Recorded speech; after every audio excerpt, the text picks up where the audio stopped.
Hello friends, I hope everyone is doing well and I am 100% sure कि आप लोगों ने एनसीईआरटी पढ़ा होगा क्योंकि हम लोग पढ़ रहे हैं a very interesting and important chapter called as breathing and exchange of gases. Children, बच्चों, आप लोगों को पता है क्या कि नीट का जो एग्जाम हुआ है रिसेंटली अभी 2024 का, उसमें all the questions were from NCERT. इतने सारे क्वेश्चंस थे जो डायरेक्ट एनसीईआरटी में से पूछा गया था, वर्ड टू वर्ड। ठीक है, तो इसके लिए हमारे लिए एनसीईआरटी पढ़ना बहुत इंपॉर्टेंट रहेगा। ठीक है, बहरहाल हम लोग थोड़ा सा आगे बढ़ते, बाकी के टिप्स मैं आपको लोगों को देते रहूंगा कि कैसे काम करना है और क्या करना है और क्या नहीं करना है, वो मैं बताते रहूंगा। But now we are going to start with the next important lecture. हम लोगों ने लैरिंग्स तक लास्ट लेक्चर में पढ़ लिया था, तो अभी हम लोग आगे का इंपॉर्टेंट पार्ट पढ़ते हैं। After the larynx in the breathing system we have a very important organ called as trachea. Trachea which is nothing but also known as the wind pipe. Okay, जैसे ट्रेकिया के पीछे oesophagus होता है तो oesophagus को हम लोग बोलते हैं फूड पाइप, जैसे इसको बोलते हैं हम लोग wind pipe. A very important structure but it is more close to the external environment। यहाँ पे रहता है तो आप थोड़ा सा गले में ऐसे घुमा के देखो हाथ, तो आपको ऐसे रिंग जैसा स्ट्रक्चर दिखेगा। जोर से दबाना मत, नहीं तो गड़बड़ हो जाएगा। ठीक है, धीरे से घुमाओ हाथ तो आपको फील होगा कि कुछ रिंग्स है, और वही रिंग्स हमने यहाँ पे निकाले। They are called as the cartilage, जो क्या करते हैं, प्रोटेक्शन करते हैं ट्रेकिया का। चलो, what is trachea? Trachea is nothing but a wind pipe, जो क्या होता है, which is lying in front of the oesophagus. पीछे यहाँ पे ईसोफेगस है और आगे इधर क्या है, trachea. So it is lying behind rather in front of the oesophagus. इसके पीछे होता है ईसोफेगस। ठीक है, सो it is in front, and because it is in front and more close to the external environment, and that is why it is protected by these C-shaped cartilaginous ring। ऐसे C-shaped cartilaginous rings होते हैं, they are going to protect the entire trachea। कितने रहते हैं? So there are approximately 15 to 20 which makes sure that the trachea will remain rigid and will not collapse। नहीं तो क्या हो जाएगा, ये बाहर की तरफ है, छोटा सा ट्यूब है, थोड़ा सा एयर कम हो गया ना तो ये कोलैप्स हो जाएगा, ऐसे चिपक जाएगा। तो ऐसा होना नहीं चाहिए, इसके लिए ट्रेकिया कार्टिलेजिनस रिंग की जरूरत होती है। Right, so there are cartilaginous rings which are present around the trachea but they are C shape, मतलब पीछे से कवर्ड नहीं है, दोनों साइड से और आगे से कवर्ड होता है लाइक दिस। तो ऐसे रहेगा, ऐसा। ओके, पीछे से क्यों नहीं? क्योंकि पीछे इसोफेगस है ना, तो इसोफेगस को डैमेज करेगा, इसके लिए। Right, now internally it will B lined by ciliated epithelium. अंदर से उसको सीलिया होते हैं along with the mucus gland, और सीलिया क्या करते हैं, they are constantly beating in one direction, continuously ऐसे बीट होते रहते हैं, so that they will remove the foreign particle which might enter in the trachea. okay, so that is the ciliated epithelium। so it will always expel the foreign particles which are trapped। foreign particle गया या फिर जाने की कोशिश कर रहा है तो उसको बाहर निकालने का काम करेगा, या फिर कॉफ रिफ्लेक्स आएगा तो उसकी वजह से ये बाहर निकल आएगा। So that is the work done by the internal lining which is made up of ciliated epithelium। तो उससे ये बना हुआ internal lining है। ठीक है, now trachea will continue with what? अभी ये ट्रेकिया है पूरा, करेक्ट। ट्रेकिया बाइफरकेट हो जाता है, ऐसे डिवाइड हो जाता है। जैसे ये डिवाइड हो जाता है ना, it develops into a structure known as bronchi, and bronchi continues with bronchioles. Okay, so what are bronchi? They are basically the small tube-like structure which is a continuation of the trachea। अभी trachea के ऊपर जो cartilage था वो कैसा था, ऐसा C-shaped cartilage था, लेकिन इसके ऊपर जो कार्टिलेज रहेगा वो कैसा रहेगा, it's going to be round. So it's going to cover the entire tube from all the side, so they are ringed cartilage। ठीक है, so यहाँ पे जो रहेंगे कंप्लीट रिंग ऑफ कार्टिलेज रहेगा, वहां पे C शेप था ट्रेकिया में। and bronchi will enter inside the lungs। correct, so bronchi now is going to bifurcate। जैसे ही bifurcate होगा वो कहां चला जाएगा, लंग्स में। तो मुझे देखना पड़ेगा ना कि एग्जैक्टली ये बाइफर्केशन कौन से लेवल पे होता है, ये वाला जो बाइफर्केशन है वो कौन से लेवल पे होता है, that we have to understand. Because as I said कि ट्रेकिया ऐसा है और ट्रेकिया ने डिवाइड करके दो ब्रोंकाई बना दिए, तो ये वाला जो रीजन है ना, that lies anatomically at what position, that also we need to understand. So if you see the position of the bifurcation of the trachea into the bronchi, and if I compare it with the vertebra, हमारे पीछे vertebral column होता है ना, तो यहाँ पे नेक पे कौन सा वर्टिब्रा है, सर्वाइकल, और नेक के नीचे कौन सा है, थोरैसिक। तो थोरैसिक वर्टिब्रा के साथ if I compare, then they are present, the division is present exactly at the 5th thoracic vertebra. तो जहां पे मेरा फिफ्थ थोरेसिक वर्टिब्रा है पीछे से, उसके एग्जैक्टली सामने ये बाइफर्केशन दिखेगा आपको. सो that is the anatomical landmark जो आपको मेडिकल कॉलेजेस में, एमबीबीएस में या फिर किसी और कोर्स में जाओगे तो वहां पे आपको मिलेगा. Okay, so that is going to be very important marking. Now bronchi will further divide, ये डिवाइड होना चालू हो जाते हैं. तो कैसे डिवाइड होता है? So bronchi will divide to from the primary bronchiole. तो ये ट्रेकिया है, ट्रेकिया डिवाइड करके बनाएगा प्राइमरी ब्रोंक्यूल. प्राइमरी ब्रोंक्यूल से क्या बनेगा? Secondary bronchiole. मतलब ट्यूब क्या हो रहा है अभी धीरे धीरे छोटा. Secondary bronchiole continues with the tertiary bronchiole, मतलब third degree, rather third level. So that is known as the tertiary bronchiole, and tertiary bronchiole is going to end with the bronchioles. So we have primary bronchi, secondary bronchi, tertiary bronchi, and tertiary bronchi is going to end with the bronchiole. Now remember, the cartilaginous ring will continue till the tertiary bronchi, but the ring is not present on the bronchiole. ऐसा क्यों? अगर आप देखो अभी यहाँ पे air है, suppose ये ब्रोंकाई है, इसको मैंने डिवाइड किया, नेचुरली डिवाइड हो गया तो ट्यूब का साइज छोटा हो गया ना, बराबर है. फिर अगर ये मेरा प्राइमरी ब्रोंकाई है ये वाला, तो नेचुरली ये मेरा क्या हो गया? Secondary bronchi. इसको क्या हो गया? एक मिनट, या तो ये हो गया हमारा secondary bronchi.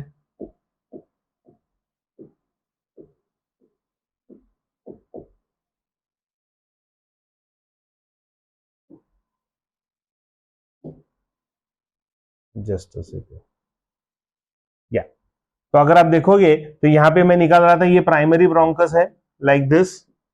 Okay,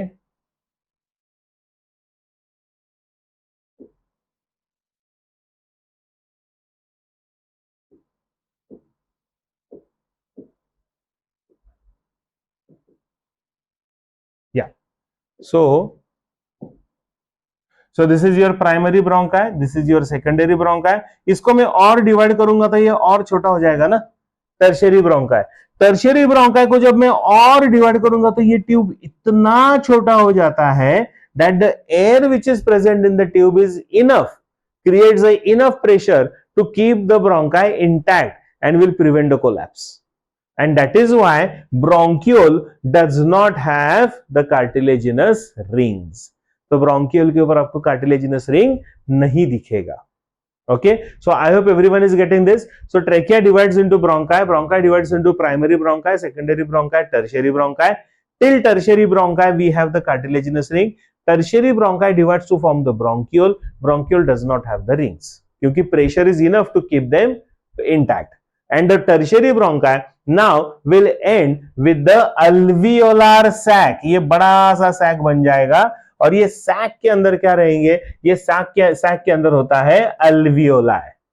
And alveoli are always filled with the air, therefore they appear spongy and elastic. Okay, तो ये हमेशा स्पॉन्जी और इलास्टिक ही रहेगा because they are always filled with the air. तो ऐसा ये स्ट्रक्चर रहेगा. So whatever air enters in and exits out, that entry and exit of the air basically is through the entire respiratory tract. लेकिन जो exchange होता है, that exchange takes place at the level of alveoli. तो alveoli are going to be very important structure for us. So basically अब lungs is going to be a paired hollow structure, बराबर है. अभी lungs is a paired hollow pink in color and elastic organ. ये pink क्यों है? क्योंकि alveoli है ना, और alveoli are surrounded by the network of capillaries, that is why it appears pink, क्योंकि blood supply ज्यादा हो गया. And it's going to be elastic क्योंकि spongy हो जाता है थोड़ा. So whatever structure we have studied right from bronchi, that is primary, secondary, tertiary bronchi, bronchiole, alveolar sac and alveoli, they all are going to form this important organ called as the lungs. तो ये सब मिलकर बनेगा आपका lungs. And lungs are present within the thoracic cavity. ये पूरे thoracic cavity को completely cover कर लेता है and they are basically airtight chambers. Okay, anatomically we call them as the airtight chambers. अभी thoracic cavity का अगर boundaries देखते हो ना, तो जैसे अगर ऊपर से क्या रहेगा, नीचे से क्या रहेगा, सो वेंट्रल साइड से, मतलब ये वाला फ्रंट रीजन जो है ना, वहां पे स्टर्नम रहेगा. डॉर्सल मतलब पीछे, तो वहां पे क्या रहेगा आपका वर्टिब्रल कॉलम. साइड में रहेंगे रिब्स. उसके बाद नीचे की तरफ लोअर साइड में रहेगा diaphragm. And as I said on the back side, that is dorsal surface, we are going to have the vertebral column. So these are the boundaries of the thoracic cage. तो ventral side से sternum, dorsal side से thoracic vertebra, उसके बाद lower side से रहेगा diaphragm, और on the sides we are going to have the ribs. और ये पूरा बनता है ना, तो यहाँ पे एक ऐसा बड़ा सा कैविटी बनेगा जिसके अंदर यहाँ पे ऐसे आपके लंग्स रहेंगे लाइक दिस।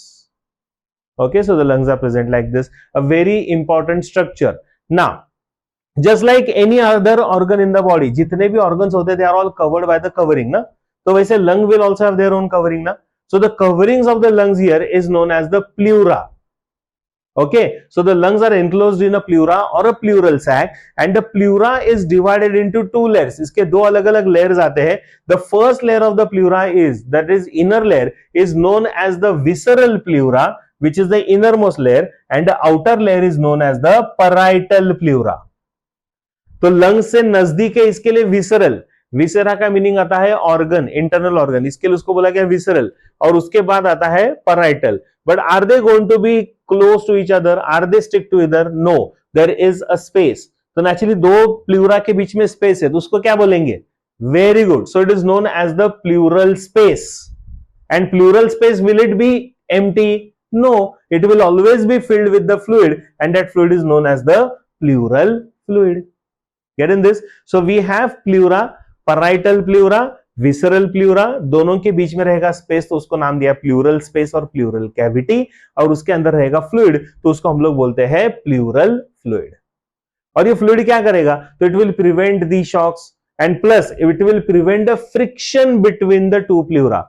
दो प्लूरा के बीच में जो फ्रिक्शन होने वाला है मेम्ब्रेन के बीच में, that is avoided by the fluid. तो अगर आप देखोगे तो ये आपका विसरल पैराइटल प्लूरा है और ये आपका विसरल प्लूरा है, दोनों के बीच में ये वाला स्पेस है और इसके अंदर रहेगा फ्लूइड। ठीक है, सो ये रहेगा हमारा लंग्स का आउटर कवरिंग। चलो अभी अगर हम लोग लंग्स देखते हैं अंदर से, मतलब उसका अगर देखना है कि ऑर्गन क्या है, तो the entire both the lungs are divided into lobes, तो इसके लोब्स आते हैं। जैसे this is right lung and this is left lung, तो right lung is divided into 3 lobes and the left lung is divided into 2 lobes. Okay, so यहाँ पे 1 2 3 lobes है, और यहाँ पे कितने लोब्स है? 2। तो इसके लोब्स 2 क्यों हो जाते हैं? क्योंकि अगर आप देखोगे ना, तो यहाँ पे कैसा नॉच जैसा स्ट्रक्चर आता है, called as cardiac notch, because of which the heart is present like this in between. तो दोनों के बीच में हार्ट होता है, उसको स्पेस को हम लोग मेडियास्टिनम ऐसा भी बोलते हैं। ठीक है, and the entire lungs will be filled with the alveolar sac and alveoli. तो इसके अंदर रहेगा alveolar sac, and the alveolar sac contains approximately 20 small grape-like structures known as the alveoli. कितना रहेगा? एक सैक के अंदर कितना alveola रहेगा? Approximately 20 alveoli. तो आप इमेजिन कर सकते हो कितना alveoli रहेगा।